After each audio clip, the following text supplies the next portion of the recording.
I'm Jonathan Watt with the Tara Group International. We hope you're enjoying the series we're doing on history and the Christian Church. And if you are, please press the like button and subscribe to our channel. We're talking today about Vittorio Francisco de Vitoria and the birth of human rights thought. It's an interesting story. Join us and explore it. In the early 16th century, the Spanish Empire was expanding rapidly into the Americas, and people were encountering indigenous civilizations with rich cultures and complex political structures.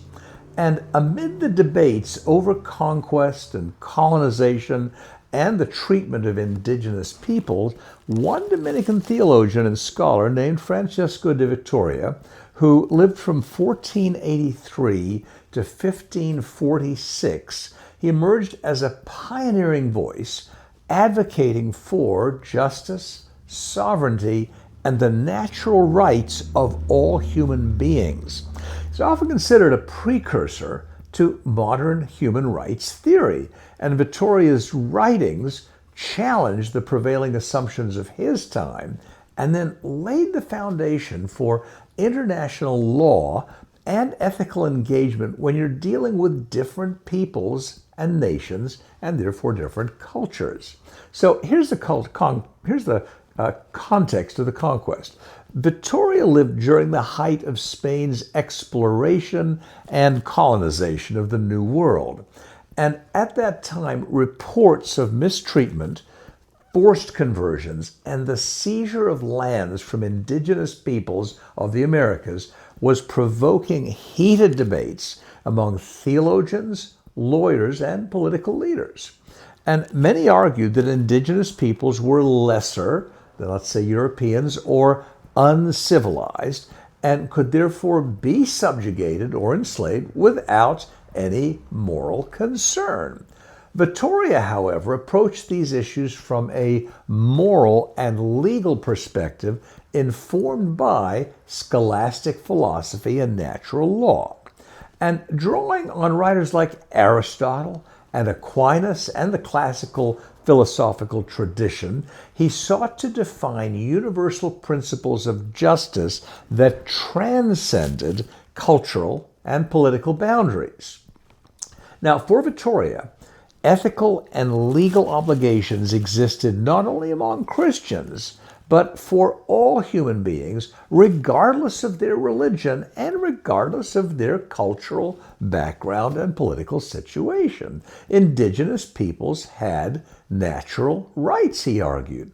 Now, one of Vitoria's most revolutionary contributions was his insistence that indigenous peoples possess natural rights and legitimate sovereignty over their own lands.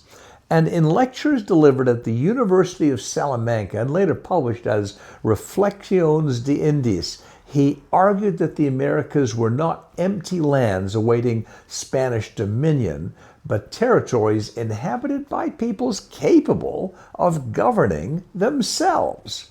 Vitoria asserted that all humans are endowed with rationality and moral agency, thus giving them the capacity for self-rule and the right to defend their communities.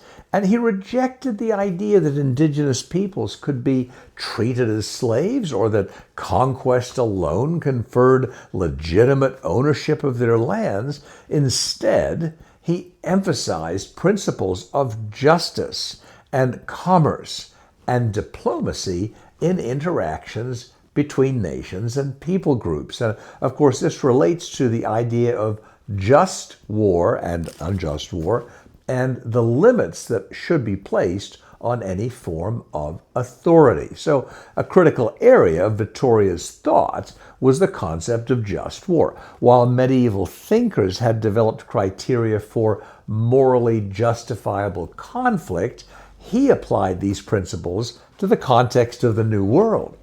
And he argued that war against indigenous peoples could only be justified under strict conditions, for example, for defense against aggression, to protect innocence, or to enforce justice, but not to expand territory or acquire more wealth.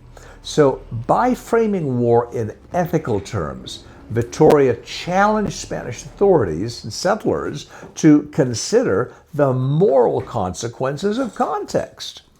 And he maintained that spiritual authority or the goal of spreading Christianity could never alone justify the violation of indigenous rights. It was a stance that anticipated later debates on the limits of imperial power and the ethics of international relations.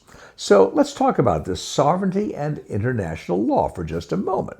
Vitoria's recognition of indigenous sovereignty had profound implications for the development of international law.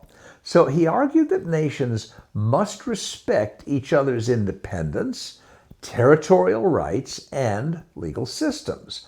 And the early notion of sovereignty, rooted in moral and legal reasoning rather than military might alone, foreshadowed later ideas that would underpin treaties and diplomatic recognition and the codification of basic human rights.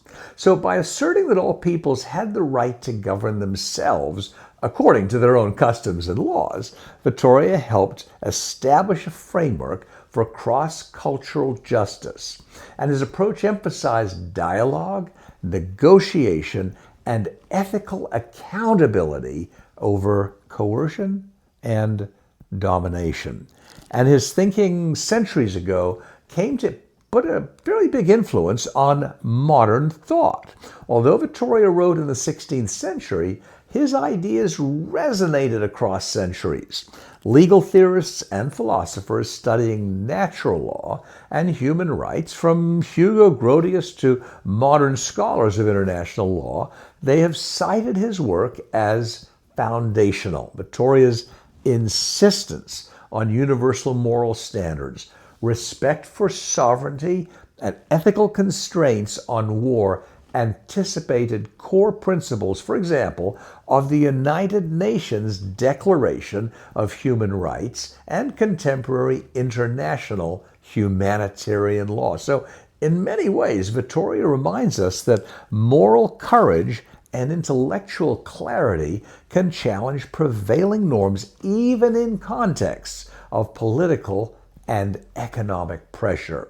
And he demonstrated that faith, reason, and legal principles could intersect in order to advocate for justice on even a global scale. So, well, we're going to draw lessons for today. The legacy of Francisco de Vitoria offers enduring lessons for modern leaders and policymakers and all faith communities.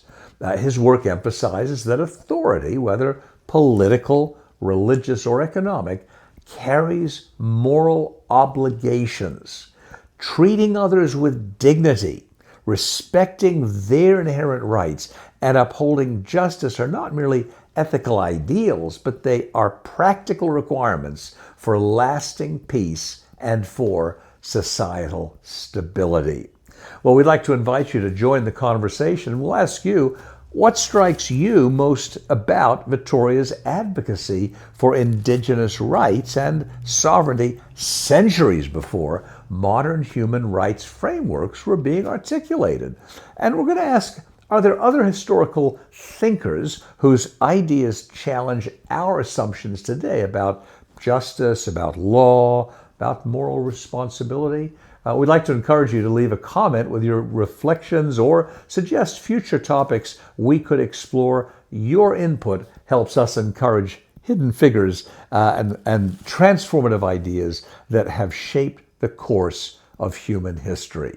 We can talk about supporting organizations and leaders for churches, nonprofits, and community organizations seeking guidance in leadership and capacity building or program development. Atara Group International provides tailored support. We have services including leadership and staff training, grant writing, keynote speaking, retreat or conference leadership. We are helping organizations implement strategies that align vision with impact and service.